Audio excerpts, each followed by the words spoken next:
Ayan, magandang araw po sa inyo. It's January 25, 2026. Ito pong aking content po ay ito po ay mahalaga na malaman ng taong bayan o buong mundo, lalong-lalo na po ang ating mga OFW, yung ating mga bayani nga nagtatrabaho sa ibang bansa para meron lang maitustos sa kanilang mga pamilya. Ito pong aking content o reaction video sa pamamagitan po ni Attorney Virgilio Reyes Garcia, no? Ipapaliwanag niya po kung ano po yung pagkakaiba ng impeachment process sa itong kasalukuyan. Ito po yung tinatawag na verified impeachment complaints. So kanya pong ipapaliwanag sa atin na yung January 22 ay hindi tinanggap ng Secretary General ng Kongreso. So ito po ay meron pong kaparusahan o meron po silang violation dahil dito ay malaki ang pagkakaiba nga ng impeachment noon kaysa ngayon. Pag yung merong 4 nga page no nga kanilang tinanggap pero walang attachment. What I mean is yung attachment ay wala po talagang proof and evidences, basta na lang po papel. No, ito pong kanilang verified impeachment complaints sa pamamagitan ni Attorney Reyes Garcia at ang kanyang mga kasamahan. Nakita naman po natin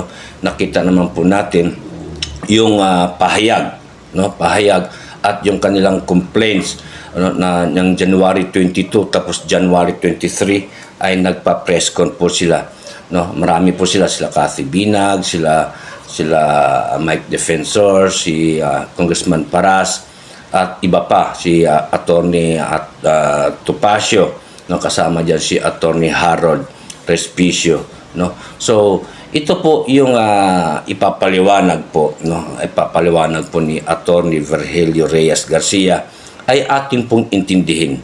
Iba noon at iba ngayon. So ito na po, sana po tapusin niyo po itong video para makakuha tayo ng point of view, no? But before ating ipakita ang video nito ay ako po yung humihingi ng konting tulong po sa inyo sa hindi pa po nakapag-subscribe sa aking YouTube channel nga Dan the Defender, ay sana po makahingi po ng konting likes, shares, and subscription po, no? Sa YouTube po ay notifications all bell nyo lang po, yung bell, may ano doon, i-all nyo lang po yun at makapag-subscribe na po kayo.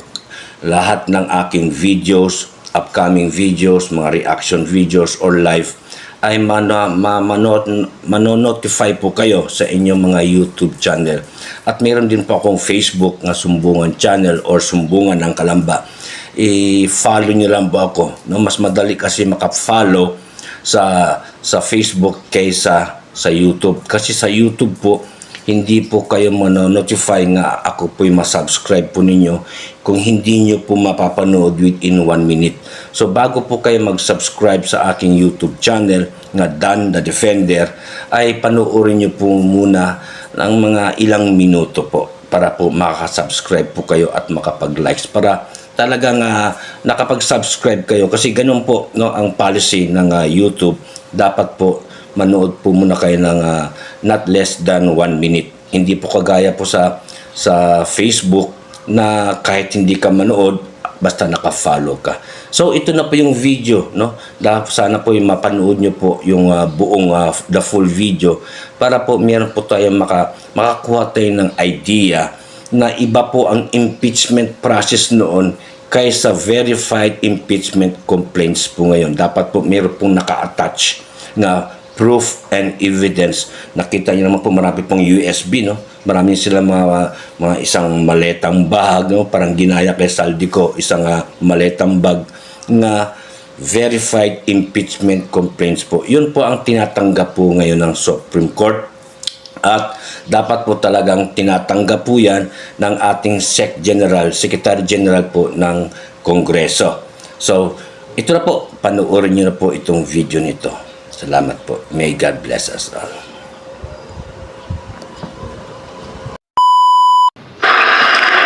Usapang impeachment po tayo. Ano po? Ang ating pong pag-uusapan ay ano po ba yung pagkakaiba nung impeachment proceeding nung araw at yung impeachment proceeding ngayon? Ano po? Simulan po natin doon sa filing.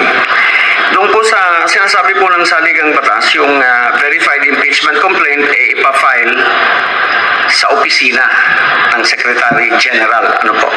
Hindi kay Secretary General. So yun po yung unang-unang nangyari na nagkaroon ng pagkakamali doon sa hindi tinanggap yung second and third impeachment complaint na hindi lalatag noong January 22. Ano po? Kasi wala nga daw po yung head of office.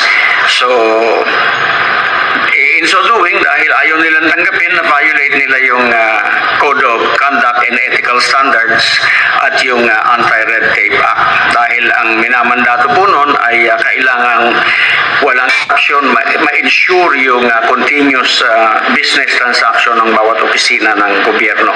Doon po, may violation po sila doon. Ano po? Ngayon, ano po ba yung pagkakaiba dun sa mga ipa-file? Yung una po, ang sabi, 4 pages. Walang attachment. Yung second po, may attachment. Yung third, maraming attachment. Hindi po paramihan ng attachment. Pero depende po sa dami ng allegation mo na kailangan mo suportahan. Bawat allegation po, kailangan meron kang ebidensya. So ano po ang pagkakaiba nito ngayon kumpara sa nung araw? Nung araw po pwede yung 4 page. Pwede pong ma-initiate yung 4-page verified impeachment complaint. Ano po? Kahit walang attachment, nung araw pwede. Ngayon po, hindi na pwedeng ma-initiate yung 4-page na verified impeachment complaint kasi sabi nga po ng Supreme Court sa kaso nga po ng Duterte versus House of Representatives, the impeachment is an effective tool for accountability. Dito po natin mapapanagot ang mga matataas na opisyal ng ating bansa. Ano po? Presidente, Vice Presidente, Head of Constitutional Commission, mga justices, at saka yung ombudsman. Sila po kasi ay impeachable officers. Ano? So, sila po mapapanagot natin sa pamamagitan ng pagpa-file ng verified impeachment complaint. So, yung kung ipa-file mo, kailangan, nung araw, kahit nga po 4-page, wala, may initiate po yon. Yung ngayon po, pag final mo na sa Secretary General, pupunta po yun immediately po, pagka-receive ng Secretary General, it should be forwarded to the office or referred to the office of the speaker. Immediately po yun, right away. Mabilis po yun, hindi pwedeng bukas o sa isang linggo o sa makalawang. Kailangan pong immediately forwarded, immediately referred to the office of the Speaker of the House. Ngayon yung Speaker of the House po, pagkatanggap niya nun, dadaan niya po yata yan doon sa Committee on Rules. Ano? Sa Committee on Rules, doon po nila ngayon e-examinin. Ito bang pinail mong verified impeachment complaint sang-ayon sa naging ruling ng Korte Suprema. Kailangan may naka-attach na ebidensya. Kailangan po kompleto yung evidence, yung judicial affidavit, kung merong video, i-attach mo yung, basta lahat po kompleto ng attachment. Yun lang po ang titignan doon. Pagka po complying doon sa ito tunay na reklamo at pwedeng maging basihan ng paglilitis, po forward po yan sa, makakalendar po yan sa order of business within 10 calendar days, within 10 session days. So, doon po pag-uusapan nila. Pero this time, ang pagkakaiba rin po nung araw at saka ngayon, nung araw, walang kopya ang bawat miyembro ng House of Representatives. Ngayon po, pagka-repair sa order of business at pag-uusapan sa plenaryo, kailangan po lahat ng member ng Congress may kopya. Kompleto po. Para mapag-aralan, mapag-usapan, ito ba ay pwedeng ituloy o ito ba ay hindi pwedeng ituloy? Ito ba ay pwedeng i-refer to the Committee on Justice o hindi pwedeng i-refer sa Committee on Justice dahil kulang? Hindi po pagmumulan ng mabisang proseso para ma-impeach yung ipinagsasakdal. Ano po? Kasi nung araw po nang nangyayari, nagagamit yung hindi magandang impeachment complaint para i-defeat yung tunay na reklamo. Hindi na nga po pwedeng gamitin ngayon itong impeachment process na as a political persecution at hindi po marami sa Kongreso ma-defeat ninyo, matatalo ninyo yung karapatan ng taong bayan na maglahad ng reklamo tungkol sa mga kasalanan, mga naging kasalanan ng mga matataas na opisyal ng ating bansa. Ano po? So, ito ba pwede?